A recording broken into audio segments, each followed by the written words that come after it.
Sir, direct selling കമ്പനികളെയും direct സെല്ലർമാരെയും നിരീക്ഷിക്കുന്നതിനായി മോണിറ്ററിംഗ് സംവിധാനം രൂപീകരിച്ചതായി പറഞ്ഞുവല്ലോ. ഇപ്രകാരം ഒരു സംവിധാനത്തിൻ്റെ രൂപീകരണത്തിലേക്ക് നയിച്ച സാഹചര്യം വിശദമാക്കാം.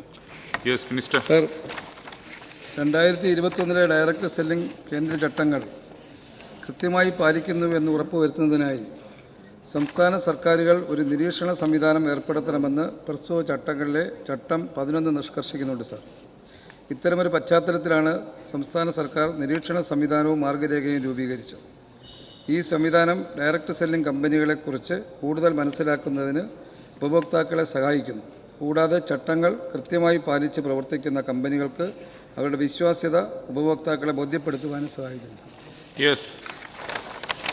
സർ, ഡയറക്റ്റ് സെല്ലിംഗ് മേഖലയുമായി ബന്ധപ്പെട്ട് വലിയൊരു ജനവിഭാഗം തൊഴിലെടുത്തു വരുന്നു. ഈ മേഖലയിലേക്ക് നിയമപരമായ പരിരക്ഷ നൽകുന്നതിലൂടെ ഇനിയും ധാരാളം ആളുകൾ ഈ മേഖലയിലേക്ക് കടന്നു വരും. ഈ മേഖലയിൽ തൊഴിലെടുക്കുന്നവർക്ക് സംരക്ഷണം നൽകാൻ സർക്കാർ എന്തെങ്കിലും നടപടി സ്വീകരിക്കുമോ?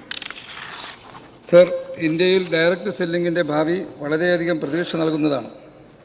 വരും വർഷങ്ങളിൽ ഈ വ്യവസായം മെച്ചപ്പെടുമെന്നാണ് കാണുന്നത്. ഇത് സ്വാഭാവികമായും കൂടുതൽ തൊഴിലവസരങ്ങൾ സൃഷ്ടിക്കുകയും സർക്കാരിന് നികുതി വരുമാനം ഉറപ്പുവരുത്തുകയും ചെയ്യും. ഉപഭോക്തൃ താൽപ്പര്യം സംരക്ഷിക്കുക എന്നതാണ് വകുപ്പിൻ്റെ ഉത്തരവാദിത്വം. ഈ മേഖലയിൽ തൊഴിലെടുക്കുന്നവരുടെ തൊഴിൽ സംരക്ഷണവും ക്ഷേമവും തൊഴിൽ വകുപ്പുമായി ബന്ധപ്പെട്ടതാണ്. ആവശ്യമുള്ള പക്ഷം ആ വകുപ്പുമായി ആ വിഷയം ചർച്ച ചെയ്യുന്നതാണ്. സർ.